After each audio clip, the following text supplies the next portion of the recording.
पूर्वी Singhbhum dealer association ने आज उपायुक्त कार्यालय स्थित आपूर्ति शाखा में अपनी समस्याओं को लेकर एक ज्ञापन सौंपा। एसोसिएशन के अध्यक्ष मोहन साहू ने कहा कि केंद्र सरकार की फ्री अन्न योजना के तहत भारत सरकार द्वारा 90 पैसे और झारखंड सरकार द्वारा 60 पैसे प्रति किलो कमीशन दिया जाना था, लेकिन दिसंबर 2024 से अगस्त 2025 तक यह भुगतान नहीं हुआ है। इसी प्रकार हरा कार्ड धारकों को मिलने वाले चावल, दाल और नमक की आपूर्ति पर भी 18 माह से कमीशन लंबित है। उन्होंने बताया कि पहले एनआईसी के नियम से राशन वितरण होता था, किंतु अब मनमाने ढंग से माल कटौती की जा रही है। अध्यक्ष ने कहा कि एसोसिएशन ने अपनी 9 सूत्री मांग पत्र उपायुक्त को सौंपा है। उपायुक्त ने कमीशन की समस्या का समाधान जल्द करने का आश्वासन दिया है और अन्य मुद्दों पर राज्य सरकार को पत्र लिखने की बात कही है। साथ ही डीलरों को स्वास्थ्य लाभ उपलब्ध कराने की भी मांग की गई है। एसोसिएशन के सचिव प्रमोद गुप्ता ने कहा कि कमीशन का भुगतान समय पर न होने से सभी डीलर आर्थिक तंगी झेल रहे हैं। उन्होंने कहा, हम लोग बिल भेजते हैं लेकिन भुगतान नहीं हो रहा है। दुकानों का किराया देना तक मुश्किल हो गया है। डीलरों के परिवार भुखमरी के कगार पर हैं। अगर यही स्थिति रही तो हम राशन वितरण करते हुए भी कोर्ट का दरवाज़ा खटखटाने को बाध्य होंगे। वहीं आपूर्ति शाखा के डीएसओ ने बताया कि उन्होंने हाल ही में कार्यभार संभाला है। उपायुक्त महोदय ने डीलरों को आश्वासन दिया है कि कमीशन की समस्या का समाधान प्राथमिकता के आधार पर किया जाएगा।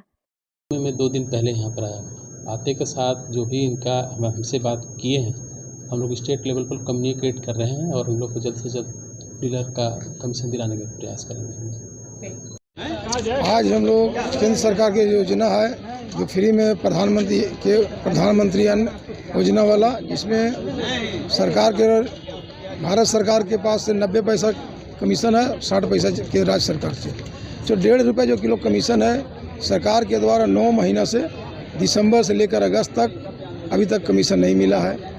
आपका हरा कार्ड, चावल और गेहूँ और नमक और दाल का भी कमीशन 18 महीना से नहीं मिल रहा है, जो डीलर और भुखमरी के कगार पर है। एनआईसी के द्वारा जो माल कटौती कर रहा है तो उसका कोई हिसाब नहीं है। मनमर्जी आपका एनआईसी के द्वारा माल कटौती किया जा रहा है।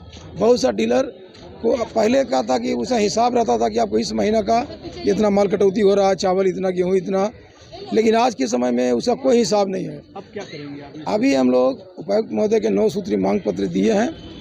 उपायुक्त महोदय के द्वारा आश्वासन दिया गया है कि कमीशन का जो ज़्यादा मेरे दिक्कत हो रहा है, कमीशन का हम हल करवा दे रहे हैं आपका, और जो समस्या 8 समस्या है उसको राज्य सरकार के पास हम भेज दे रहे हैं। तो इसी तरह का बात हुआ है, आश्वासन मिला है। और हम लोग यदि आखिर हम लोग कर ही क्या सकते, जिनके दुकानदार भाड़ा पर जो दुकान जिनका है तो भाड़ा कहाँ से देगा? दुकानदार जिसका मालिक है वो घर खाली कराने के लिए बोल रहा है। और हम लोग एक डिमांड रखे हैं कि स्वास्थ्य लाभ डीलर को भी दिया जाए। इसके लिए तो कोई हमको नहीं कहेंगे ईश्वर के तरह को जेल भेज देंगे या डीसी साहब कहेंगे तुमको हटा अति कर देंगे।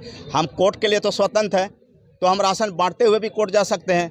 अगर हम इतना समय देने के बाद भी अगर हम सभी लोग रोजगार से जुड़े हुए हैं, सब चाहते हैं कि मेरा रोजगार बचे रहे। अब हमारा कहने का मतलब सरकार रोजगार बचाना चाहती है और हमको कमीशन बंद करके रखना चाहती है। तो सरकार चाहती है कि चोरी कर रखा रहा है, इसलिए कमीशन नहीं भी देने से चलेगा। तो कह रहे हैं कि 24 जिला में आप ही जिला क्यों हड़ताल जा रहे हैं? तो हम करेंगे 24 में से 23 जिलों को पेट भर रहा, वो किसी तरह कमा खा रहे हैं, तो नहीं चाह रहे मेरा कमीशन नहीं मिलेगा, हमको लाइसेंस चाहिए। लेकिन हम लोग चाह गए हैं कि लाइसेंस रहे या नहीं रहे, हम लोग को कमीशन मिलना चाहिए समय से कम 2 महीना 3 महीना पर कमीशन तो मिल जाना चाहिए। अब आप साल भर 18 महीना कमीशन रोक के रखिएगा। तो हम एक ही निर्णय लिए हैं कि प्रशासन अगर ज़्यादा दबाव बनाएगी तो हम लोग हड़ताल, जिला कमेटी बैठक करके हड़ताल हट भी सकते हैं, लेकिन फिर न्यायालय का शरण में जाएंगे। मेरा यही निर्णय है। डीसी साहब ने कहा कि हमको जानकारी नहीं है, हमको 3 महीना आया हुआ बताना चाहिए। तो हमने कहा सर एक बार आए थे, आपको स्वागत किए थे, तो हम चाहते हैं कि सर नए आए हैं, अब आपको क्या समस्या से अवगत कराएं। फिर हम लोग सभी आपका जिला में प्रतिनिधि लोग को, मंत्री लोग को, सरकार को, सबको होगा। यहाँ से बिल जा ही रहा, हम सोचे सर बिल जा रहा, पेमेंट आ जाएगा। 4 महीना लगता ही लेट, तो बिल 4 महीना का पहले गया वो भी रिजेक्ट हो के नहीं हुआ पेमेंट, फिर 2 महीना के गया वो भी पेमेंट नहीं हुआ, फिर 2 महीना का जा रहा वो भी पेमेंट नहीं हुआ। तो सर हम बार अंतिम निर्णय एकदम अंतिम जब हमारा पास समस्या आ गया, कोई रास्ता नहीं बचा कि सरकार कमीशन देना नहीं चाह रही समय पर और कुछ न कुछ बहाना मार रही है कि पूरा उसका बाल बच्चा परिवार सब भुखमरी के कगार में है। अगर दुकान चलाते हैं तो एक तरह से समझ लिए कि डंडा और लाठी के बल पर दुकान चल रहा है। जैसे कहा जाता है ना कि बेटा पढ़े या नहीं पढ़े, बाप डंडा लेके खड़ा है मारने के लिए, उसी हाल है डीलर लोग का कि तुमको कमीशन दे या नहीं दे, मेरा डंडा तेरा सर